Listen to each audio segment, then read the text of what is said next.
I just had a really weird experience with the video game. At this point, you all know I kind of have a sweet tooth for cosmic horror. I consume a lot of it, but this felt different to me. It was like a whole new kind of existential crisis. The game is called Look Outside. Maybe you've heard of it. It's gotten pretty popular pretty fast. At first, it doesn't seem particularly subversive. In the game, an enormous being from beyond the stars casts its shadow over Earth. Nobody knows what it is or where it came from. They call it the Visitor. The game is called Look Outside because that's what's causing the apocalypse. Anyone who looks outside and sees the barest hint of this entity in the sky goes mad. Actually, it's much worse than that. When you look at this thing, your entire being changes. Body twisted into a new, tiny eldritch horror. Before long, the world is filled with abominations who all looked outside. Needless to say, the game is overflowing with body horror. It's a scary premise, but honestly, pretty standard stuff overall if you know your cosmic horror. Eldritch beings too terrible to witness sort of come with the territory. What really gets to me about Look Inside, what makes this game stick in my head, is the ending. This game does something that I don't think I've ever seen before. It gives you a glimpse of what all of this must look like from the Eldritch Horror's point of view. If you play your cards right, you actually get to speak to the Visitor. You make it look at itself from a human's perspective, all the damage it's caused, and it's shocked by what it sees. The Visitor never meant to hurt anyone. It didn't even realize it was hurting people at all. It's been destroying humanity just by observing them. Maybe it's a little weird to say, but I think that sounds sort of relatable, right? Especially for humans. I mean, you must experience this all the time. Think about how often you've crushed a spider, baited mice with deadly traps, magnified ants into tiny burn marks on the sidewalk. Maybe you didn't even do these things out of cruelty. Maybe it was just for fun, convenience, pure human curiosity. How does it feel to impact the universe just by living in it? To suddenly realize how much cosmic power you actually possess? As scary as it may be to confront an eldritch god thing, I bet it's equally shocking to realize that you are the eldritch god thing.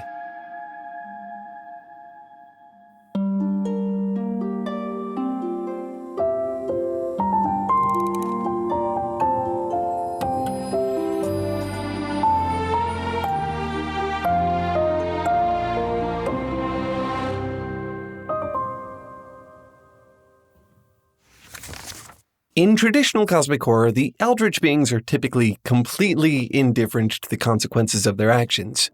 H.P. Lovecraft's Azathoth is described as a blind, idiot god who sits at the center of chaos and can't even comprehend his own thoughts. Cthulhu, arguably the Mickey Mouse of cosmic horror, is famously referred to as beyond good and evil. These beings tend to be so incomprehensibly powerful that they can't even recognize the destruction they leave in their wake. It's impossible for them to perceive, maybe even impossible for them to imagine, the significance of the lives that they impact. And if that's the case, then technically that kind of eldritch horror would be about as malevolent toward humanity as you are toward a speck of dust. In the 1973 film Fantastic Planet, this is how the Drogs, a colossal alien race, see humans, whom they call Alms. The Drogs have remarkably advanced technology. They live for centuries. They can astrally project through mysterious meditation rituals. To the puny, naked beings they brought over from Earth, they may as well be gods. At best, the Drogs treat Alms as pets. At worst, pests. The question of Alms' intellect, what they're experiencing, how all these indignities and exploitations might affect them, never even seems to cross the Drogs' mind. To them, it's all just entertainment, convenience, curiosity. But one day, they start to get anxious. They find that wild Oms are building their own tiny civilizations in secret. And worse, they're staging rebellions across the planet. The Drogs are quick to respond. They carry out extermination campaigns against these wild populations. As tensions rise, they even vow to de-Om their planet entirely. But somehow, the Oms always manage to survive. Despite their relatively short lifespans, they reproduce and learn much faster than the Drogs do. In an alarmingly small amount of time, the Oms manage to find a weakness within their former masters that brings the species to their knees. They've figured out how to keep the Drogs from reproducing. The Drogs, of course, have no choice but to surrender. They halt their de-Omming campaigns, they free the tame Oms and recognize them as equals. Realizing that they have nothing to gain from mutual destruction, the two species eventually make peace. Fantastic Planet is a weird movie, but the thing I find genuinely unsettling about it is the emotional detachment of the Drogs. They don't see themselves as monsters at all. They have to be forced to see the cruelty of their own actions, and even then they resist for as long as they can. If I had to guess why, I wouldn't pin it down to a simple matter of perspective. I think it's more because recognizing the sentience would mean that the Drogs have to confront the truth. That all this time they'd been committing atrocities against an entire race of people. They'd have to see themselves for the cosmic horrors that they are, which is what I think they're really afraid of. The graphic novel Beautiful Darkness by Kara Scoett and Fabian Villman is very accurately named. I've seen it described as Thumbelina meets Lord of the Flies, which really is not an exaggeration. It's full of whimsical, childlike watercolor illustrations that depict horrific scenes of violence and murder. It's a deeply unconventional stylistic choice, but in the most sickening way possible, it works. The book follows a group of tiny, pixie-like people who live inside the corpse of a young girl. No, you didn't mishear me. Just wait, it gets worse.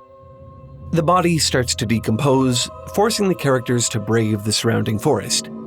Everything out there is a threat for them, from poisonous mushrooms to mud puddles to the most innocent-looking woodland creatures.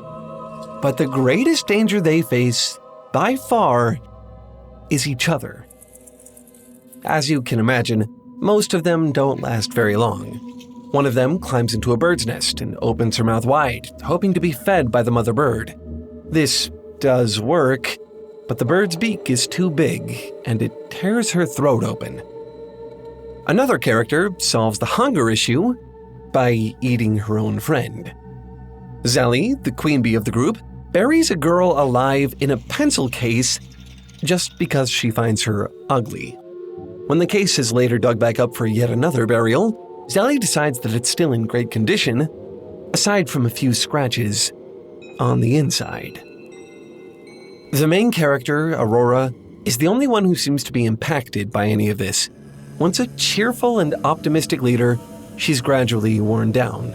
One by one, everyone leaves her for Zelly, even her fiancé. Her few remaining friends are murdered. Not even the forest animals are as friendly or as helpful as she expected. They behave like animals. With every death and betrayal, Aurora becomes less of a fairy tale princess and more of a cynical, cutthroat survivalist, just like the others. Isolated from the rest, Aurora ends up hiding out in a human cottage. By the time Zelly and what remains of her entourage find her, Aurora's compassion has run dry. As revenge for their brutality, she tricks her former friends into entering the oven. Once they're all inside, Aurora locks the door and relaxes as the homeowner unknowingly lights it. I've heard people say that this book physically sickened them. It's easy to see why. Of course, there's the weird mix of cute visuals and the graphic body horror, which is jarring, but I don't think that's quite it. What really makes this comic haunting, I think, is how it presents death as unremarkable. Characters meet uniquely gruesome ends on every other page, and nobody seems to mind. Life goes on. Nature is apathetic and hostile, even the mice and insects. And even if you're human-sized, the comic seems to suggest, you're not above this. We constantly see the dead girl's body in the background. It's laying there rotting from the very first page. But the girl herself is barely acknowledged. The comic never quite tells us who she is or even how she died. It doesn't matter. In Beautiful Darkness, cosmic significance is a matter of perspective.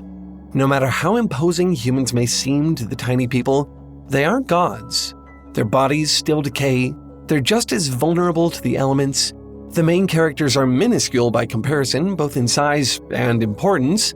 Their world consists of survival, betrayal, alliances, politics, and can easily be destroyed by a frog, or a bird, or an anthill. However important they may find their conflicts and struggles, the universe ultimately deems them insignificant. There's a review of the comic on the YouTube channel Ghost Hoarder that I really like and that I think puts all of this really well. In their words, "You have no idea how many insects you've killed. If one of those insects was a person, you'd never know it." After all of these existentially terrifying stories, all the body horror and darkness, it might seem a little weird to bring up Horton Hears a Who, but hear me out. If anything, I don't think I can talk about how terrifying it is to be the cosmic horror without bringing this one up. You probably know the story. Horton the elephant finds a clover with a speck on it. That speck is actually an entire planet inhabited by tiny people called Whos. The other jungle animals do not take this information well. Not only do they refuse to believe that the Whos exist, they want to break Horton for believing in and defending them.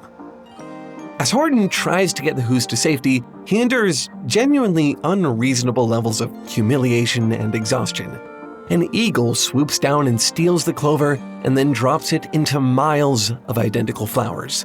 By the time Horton finds it, he is, quote, more dead than alive. Almost immediately afterward, a family of monkeys drag him into a cage. They intend to boil the clover and force him to watch. All the Whos can do to prove their existence to these unfathomably enormous cosmic beasts is scream. Every single one of them makes as much noise as they can. They yell at the top of their lungs and blast noise from their Seussian contraptions. Their entire world desperately insists, "We are here." And, miraculously, it works.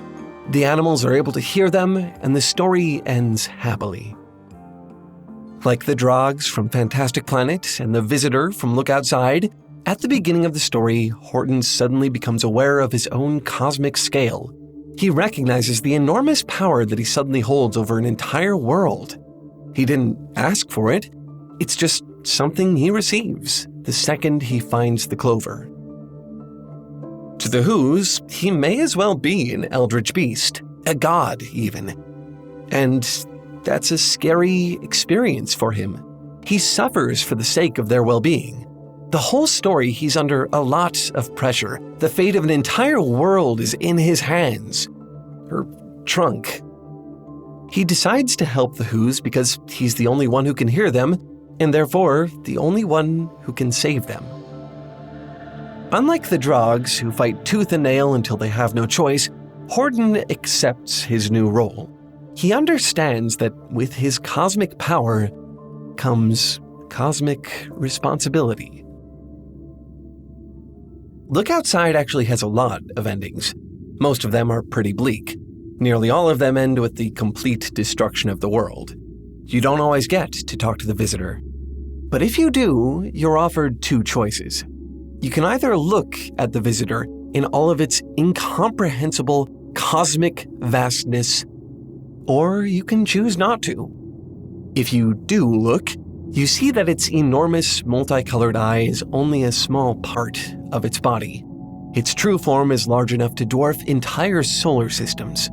Your sanity begins to crack as you take in the planets, stars, galaxy that the visitor expands across, and completely fractures before you're even able to see all of it. Witnessing the visitor's true form destroys your mind, just as it destroyed everyone else's. You become a mindless, godlike cosmic being yourself and wipe out the entire world. That's it. Game over. If you choose not to look, the game ends very differently. Until that moment, it hasn't even occurred to the visitor that its full form would be too much for human eyes. It hasn't thought of what its mere presence could mean for all these small life forms gazing up at it. But now, it understands. In a moment of shocking empathy after all the horrors you've experienced throughout the game, it leaves. It just chooses to go away. It never meant to hurt anyone. As before, you survive the experience, and as before, you are transformed by it.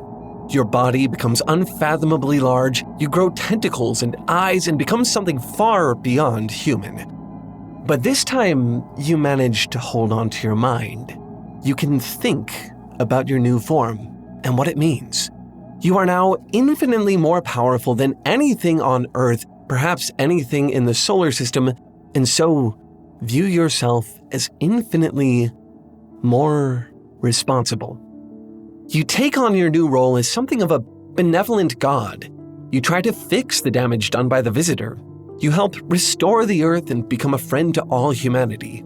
You embrace them, and they embrace you in return. It's a surprisingly touching ending for such a dark, bloody game. And I think that's because it's the one you get to choose. The truth is that, in real life, you don't need to transform into an eldritch beast to have cosmic significance. You already have it. Just being here, being alive, comes with enormous responsibility. To all the spiders you've smashed, all the mice you've trapped, all the ants you've fried, you might as well be that unknowable horror. And that's a scary thing to confront.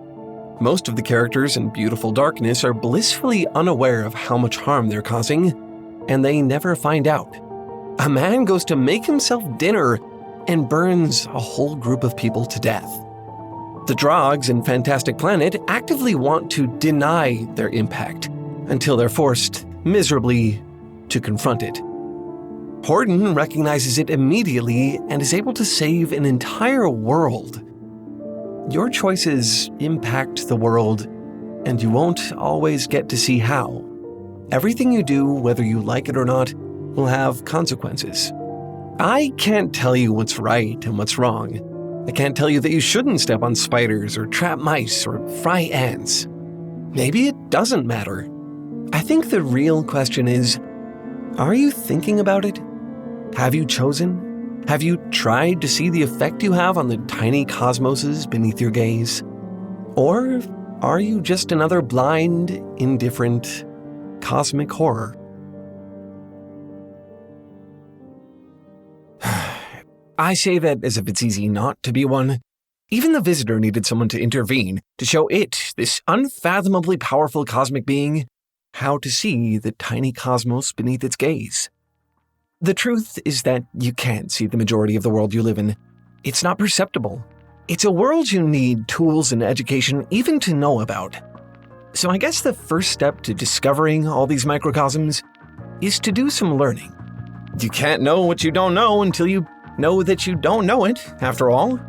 I know it's hard in this fast-paced, terminally distracted modern world, but I can at least show you what I've been doing to pick up a new education on the side. Every day, for just a few minutes a day, I've been working through little courses like this one. It's called Scientific Thinking, and it sort of teaches you the nuts and bolts of how the world, logically, works. I started out guessing which way some gears would turn. Now I'm pathing digital circuits. I barely noticed all the progress I was making until, well, right now, actually. It hasn't felt like study. It's felt a lot more like playing little mini-games in the middle of my workday. Okay, if you didn't know it already, this is a sponsor plug, but I wouldn't be sharing it with you if it didn't work. This is brilliant. You've probably heard of it before, you probably already get the gist. It's an app that makes learning easy, whatever. I'm not really interested in the talking points here. What I am interested in is the fact that getting an education is hard, and Brilliant is incredibly accessible. It's cheap, easy to use, and teaches at exactly the level and pace you need. You'll never be stuck in some boring lesson that's trying to teach you something you already know, and you'll never have to feel totally out of your depth. It's just really, really easy and really fun to use. To give it a try, visit brilliant.org/TaleFoundry or scan the QR code on screen. There's literally zero risk because with our link, you'll get your first 30 days of Brilliant totally free. Even if it turns out not to be for you, you can just cancel, never spend a dime, and walk away with everything you've learned. A whole month of education, totally free. And if you want to keep going once you get started, that same link will net you 20% off of your subscription. Again, that's brilliant.org/TaleFoundry for the first 30 days free and 20% off your subscription. Scan the QR code on screen or click the link in the description to get started. If you do want to get in touch with the world around you, even just start finding out about all the stuff you don't know, Brilliant is maybe the easiest way to begin. Anyway, that's all for this one. Thanks for watching and keep making stuff up. I'll see you next week. Bye!